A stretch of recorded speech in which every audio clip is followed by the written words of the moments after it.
Okay, so week 6, recovering a sense of abundance in the artist's way. And okay, so I tackled a major creative block, which is money. And let me get in my sketchbook. The interesting thing is also that when I was writing about this week, I finished my journal. I completely finished my sketchbook, which is cool. So, da, da, da. Okay, there were a few things like we cling to our financial concerns as a way to not only avoid our art but also our spiritual growth. Mm. Um, you expect God to be more generous. Oh, as you expect God to be more generous, God will be able to be more generous to you. And yeah, it was kind of like rewiring the perception of money, right? Rather than like you're losing something or like something is being taken from you, which is definitely a theme within my life up until this point. Um, it's rather like an exchange. It's just an energetic exchange, right? It's not really about the money. It never really has been about the money. It's like, oh, well, in your mind, you have attached yourself to this uh, to this house or to this lifestyle or to this career or to this like certain right. And once you get there, then you can finally, whatever it is, be happy, be at peace, be stable, whatever. When really it's not at all about the money. It's like what the feeling that the thing you want gives you, and you're associating it with money. So okay, and then yeah, she had said like all too often we become blocked and blame it on our lack of money. This is never an authentic block. The actual block is our feeling of constriction, our sense of powerlessness. Art requires us to empower ourselves with choice. At the most basic level, this means choosing to do self-care. And I've definitely been doing a lot more self-care. Definitely a lot more self-care. Uh which I had like a few serendipitous things come up, and I can talk. Oh my God, for a second, I was like, am I recording? I can talk about it. I'll talk about it more as we go on. Okay. And so then I had to, in my journal, write everything that I spent. It doesn't matter what it is, how much, or what it was for, just write it down. And I did do this. So I actually went on a trip to Campinas this week. And there was a lot of like spending that I didn't necessarily anticipate. Just a lot of Ubers, like miscellaneous Ubers or like little snacks, things on the road, things at the airport. And every time I was like writing in my book, I sensed nervousness at first. And then I was like, it doesn't matter because it's going to come back anyways. It's just a change. Like I'm not losing anything here. And even if I was, it wouldn't be debilitating. You know what I mean? So, okay, then I had to write out, there were phrases and I had to fill in the blanks like as quickly as possible. So these were my phrases. People with money are stable. Money makes people grow. I'd have more money if I allowed myself to be seen. My dad thought money was his and difficult to save. My mom always thought that money would solve problems. In my family, money caused stress and power imbalances. Money equals freedom. If I had money, I'd travel and paint. If I could afford it, I'd make 40-foot canvas paintings. If I had some money, I'd get a beautiful house in the jungle. I'm afraid that if I had money, I would lose it all. Money is energy, a tool. Money causes stress or freedom, depending on how you choose to see it. Having money is not bad. In order to have more money, I need to be disciplined and use my voice. When I have money, I usually move more freely. I think money wants to love me. If I weren't so cheap, I'd move without fear of failure. People think money is hard to make. Being broke tells me that I deserve to stay small. Yeah. And it's so interesting because it goes hand in hand with like um my CPTSD. So I remember a few, maybe like last year, I was talking to my therapist and she gave me this analogy that just stayed with me. I mean, even till this day. And so she had explained how everyone starts as like a seed, right? Everyone comes into this world, they're like a little seed, they're a little plant.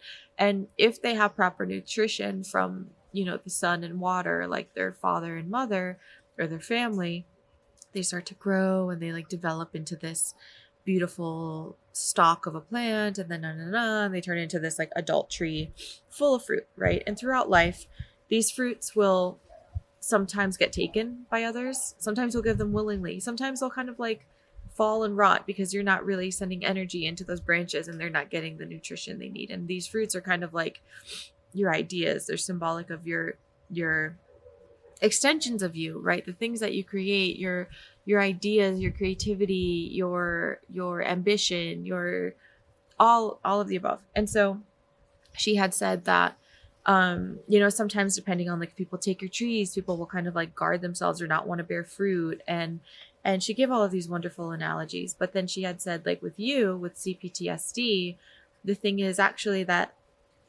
you struggle with like seeing yourself and with self-worth. And so rather than it being like you kind of being nervous to like share your fruit or like even bear fruit, it's actually, I'm gonna sneeze, hold on. Oh my god. It's actually that you are a giant tree full of fruit, but you're like, don't look at my fruit, you're like hiding yourself from it, like you don't want anyone to see it. And it's so true, because when I was younger, I used to think, well, I'm getting beaten up because I'm bad, because I'm doing wrong. And it was coincidentally, obviously, the moments when I would like speak up or show myself or be like my funny side when I would like get pushed down, And so through conditioning, I learned to not use my voice, to not speak up when things happen. You just got to let it happen, very much that victim mindset. And even now as an adult, like what I'm finding, especially when pursuing a profession in art and actualizing this vision that I've had since I was a child, it wasn't that I was doing anything wrong at all. And it was never my fault. It was actually that I need to show myself and I need to express myself. But it was like, sometimes people just don't like the fact that you were born with fruit that they could never bear. And so it's easier for them to pick it rather than to embrace it. So, this sentence of like being broke tells me that I deserve to stay small, ties hand in hand with like, okay, if I'm small, if I'm quiet, if I'm passive, if I'm like not there, then I'm fine, right? If I disappear, then I'm fine. Well, yeah, duh. Then you don't even exist. Like, what kind of a life is that? And so I think consistently like showing up for myself, creating art, expressing myself has been amazing. And then tying in like this whole thing with social media and then showing myself in a very public lens also combats this idea that like I need to be perfect and digestible all of the time, right? I used to think, well, I'm not good enough, I'm not good enough, I'm not good enough yet. And that's the thing, is that like if everything were to be perfectly packaged and presented, people wouldn't necessarily give a shit, like they don't have a connection to you. It's in the growth that people see themselves. Because ultimately with like a painting or an artwork, yeah, you can have a beautiful painting, it can be wonderful and like visually appealing, but the thing that gets people to purchase is that there's a part of that painting that is you, that speaks to a part of them. It reminds them about a part of themselves. Is this making sense? Oh my goodness. And so my cat's like running around. And so it's not necessarily like what you're painting, right? It's just acknowledging that you are in the painting. Anyways, I'm going on a whole other tangent. Okay, then my tasks. Da, da, da, da, da. I had to find pretty interesting rocks, and I did. I'm gonna turn them into pigment. I found them while in São Paulo or Campinas. Okay, then pick 5 flowers or leaves, press them between books wrapped in wax. So I don't have wax paper, but I do have some leaves that are drying in another sketchbook. And then I have a leaf. Oh, it's not even here. It's in my other sketchbook. Oh, here it is. I have this leaf. This is my wonderful leaf. I don't know what tree this is, but this leaf just spoke to me. So then throw out or give away ratty pieces of clothing. Bake something. Did I bake anything? I think before we left, I had baked pão de queijo. But because I was traveling, I didn't, wasn't able to bake. Okay, and then send postcards to 5 friends. And list the following categories. Okay, then I have to look at my book to see the categories. So, my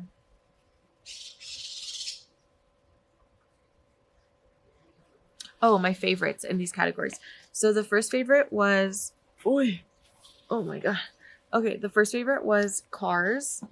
And I don't know where to put this. And I wrote the Fiat 500 convertible, specifically the convertible. This is my dream car. I am going to have this car. I remember this is so nerdy. I remember I was in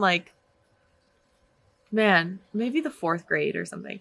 And there was a new kid at my school, and I was trying to be friends with him because I was he probably feels really lonely. And I remember we were in class, and he really liked cars. And so I was oh, what's your favorite car? And he was I don't even remember what he said. He said a super specific car. I was oh, cool. And he was what about you? What kind of car do you want to drive when you're older? And I was I want to drive a convertible. And he was yeah, but what kind? I was a red one. I knew nothing about cars.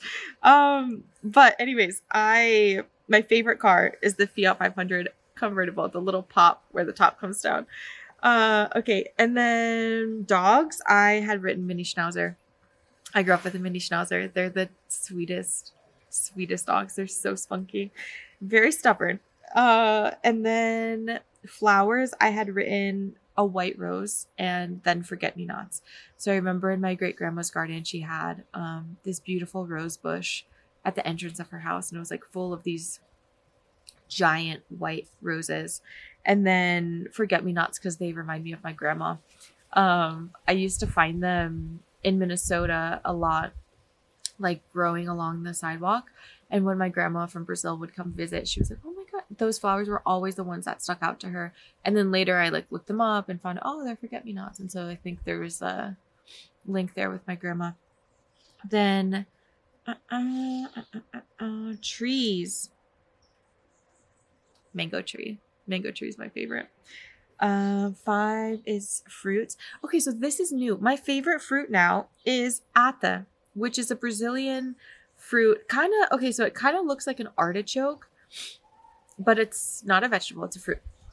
It looks like an artichoke, but it's bumpy. And then when you cut it open, inside is a bunch of small seeds wrapped in this white meat of the fruit. Super, super, super sweet and milky. There's even a tree here, but there aren't any growing yet.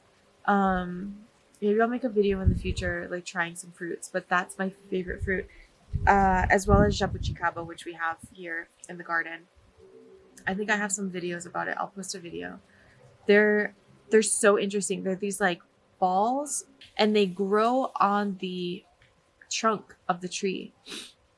And they look like warts almost. But inside they're super juicy, and the skin, a lot of people don't eat the skin. I do eat the skin. Please don't judge me. Inside it's almost like a grape, a really sweet grape, but the skin is kind of tart, and so you can chew it. A lot of people spit it out, and on the inside there's a seed, a soft seed. But it's so delicious. The fruit inside is white. I'll see if I can find a video and post it on here. Okay, and then vegetables. My favorite vegetable, carrots. I like carrots. Favorite desserts, passion fruit mousse. Or flan, Brazilian flan. But I still think passion fruit mousse is my favorite. Entrees. rice and black beans, which is really just feijoada. Okay, I just love feijoada, but rice and black beans. And then musical groups, anything jazz. I just wrote anything jazz. And colors, my favorite color is green. It's always been green. Okay, cool. And so then I did reread the basic principles, as well as my artist's prayer. I put my artist's prayer as the background on my phone again, so that I could read it, even like subliminally. And then any new changes in your home environment, make some. Were there any new changes? Not really, because I was traveling this week, so I wasn't really home to make any changes. Acceptance, any new flow in your life, practicing yes to freebies. Okay, what's going on? Oh, it's a little bird. Oh, it's a little hummingbird. She does like a where she squeaks.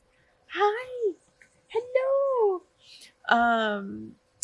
Okay, so there was a thing where I had gone to a ceramics fair with my grandma here in Brasilia, and oh, this beautiful little hummingbird. Oh, it's right here. Wow. I'd gone to a ceramics fair with my grandma mainly because I've been looking for a ceramics studio to work in. When I was in Mexico City, I had found a place where I could work. It was in the city, and I absolutely loved getting back into ceramics. Like, even before, well, I've always been a painter, but when I was in community college, in Minneapolis, I had taken a ceramics course because I needed the credit, obviously. And it just like opened up my world. I absolutely loved it. It was so meditative. I made so many things and like learned, don't buy me. I learned so many things, and she bit my foot. And so then same thing when I had kind of, years later, I had moved to Philadelphia and like was going through a really hard time with like my apartment flooding and like losing everything. And I was still in school full time and like just living out of hotels with my cats and trying to like survive. And I would go sit in my studio at the academy, and I could not for the life of me paint. I couldn't paint. I would just like sit there for hours, just like in this depressive state. And I'm like, there's nothing that I could do to don't bite me. There's nothing that I could do to like get it out of me. And so the academy actually had a very small closet. They don't even have a ceramics department, but it was a very small closet with one ceramics wheel. And I was just like, yeah, bought a bag of clay, went, started throwing. And that was like the grounding that I needed during a really difficult time in my life. Then when I moved to LA, I honestly didn't do ceramics anymore. I think I was just like dead set on like being a painter and having this image, right? And also my ceramics, the building of the studio does not allow kilns because of the wiring, I'm assuming.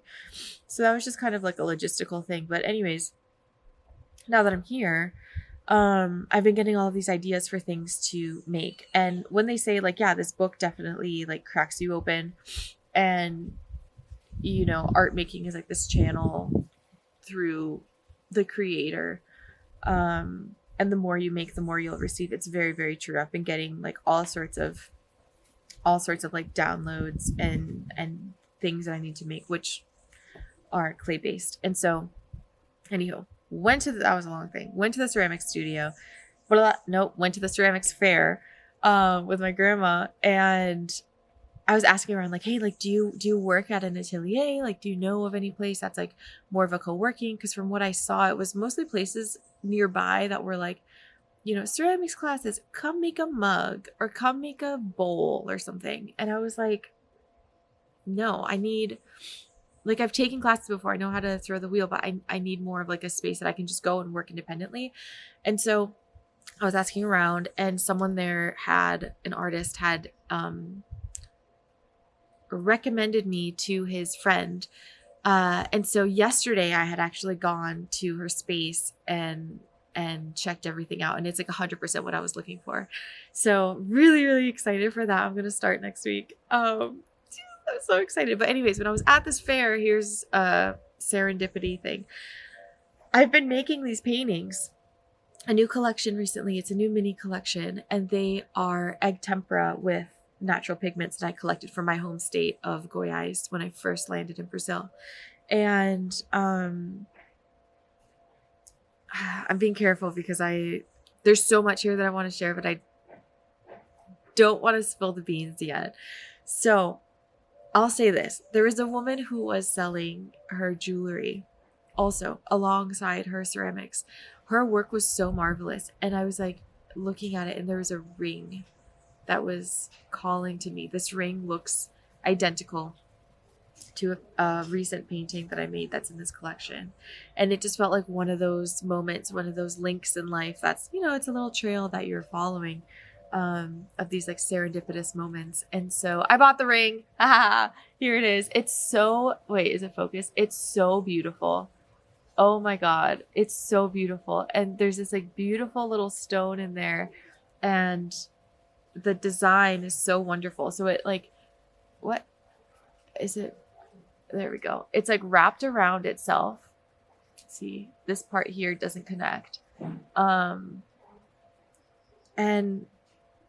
yeah, and at first I was like, do I really need a ring? Like, I guess I don't really need it. And then I thought of the section in this book, and I was like, I need to buy this fucking ring. So got the ring. And that was technically my artist day. I went and got coffee afterwards. Then I like went shopping. I got a little scarf. It was just really nice. Like, tended to myself, treated myself. Okay, then and that was my synchronicity. Okay, were there any other issues this week that you consider significant for your recovery? Describe them. I don't know if there were necessarily any issues. Because I was traveling and visiting family, and there wasn't necessarily anything that like came up. I guess what I will say is that how do I word this? I realized that like, okay, so there was a moment when we were all at my uncle's house eating dinner, and like it was so sweet because we had like made soup together, and then we were all sitting around the table like eating soup, and it was cold outside the whole time. It was freezing. It was like pouring rain and absolutely freezing. I was wearing like a sweater and a jacket and socks. Like it was so cold. So anyways, the soup was wonderful and came at the perfect time.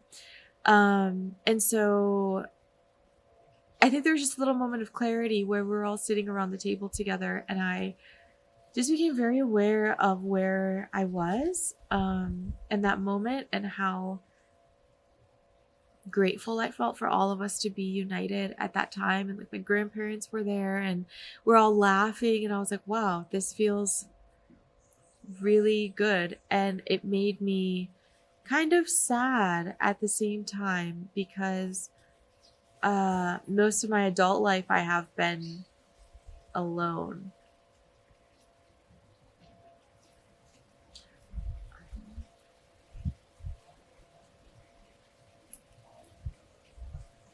I haven't really had the togetherness of family, because I left my house at like 16 and was like, nah, and I've been estranged from like my father and my sister for the past 7+ years, and my mom's also been kind of like here and there. Sometimes we've had our cycles, and I think she's gotten to a point where she's finally done like the internal work to be able to recognize the faults and be able to have a conversation about it, and for that I'm very grateful. But in this regard of like meeting with your family every Sunday and like having lunch or dinner together, or like all sitting together and eating, like that was something that I predominantly only experienced in Brazil, like growing up when I would come back and visit my family here. Because in the States, it was just my parents and my sister and I. And that was not how we would sit as a family, but it was like always an argument, always an argument, always an argument. And it's so interesting because that also reflected into the way that I eat.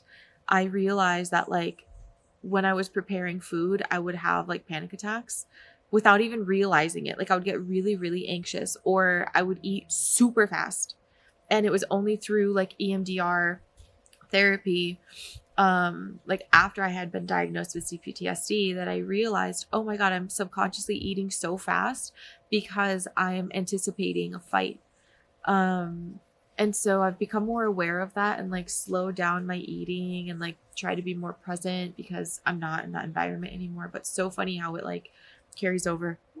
So yeah, it was just a moment where I had reflected about what I really want my future to look like. And as much as I love my independence and I really, really cherish my alone time, I think wherever I land next, I want to be very aware of the people that I allow into my life and how I show up for others. But I really want to be consistent in my community and like gathering in my community. Yeah, it was really sweet. So, okay, that was week 6. Week 7 is recovering a sense of connection. That's nice. That's cool. I have a feeling it's going to be something in the ceramics studio because I was talking a little bit to the people that were there yesterday and everyone seemed really nice. And it was like, you know, everyone sitting around the table chatting it up and like making things. And I thought that's really sweet. So, okay, going into week 7, but week 6 is really cool. I'm going to keep it up writing my expenses in my little notebook, like my daily expenses or daily spending. And I'm going to do it for a month and see what happens. So, all right. See you next week.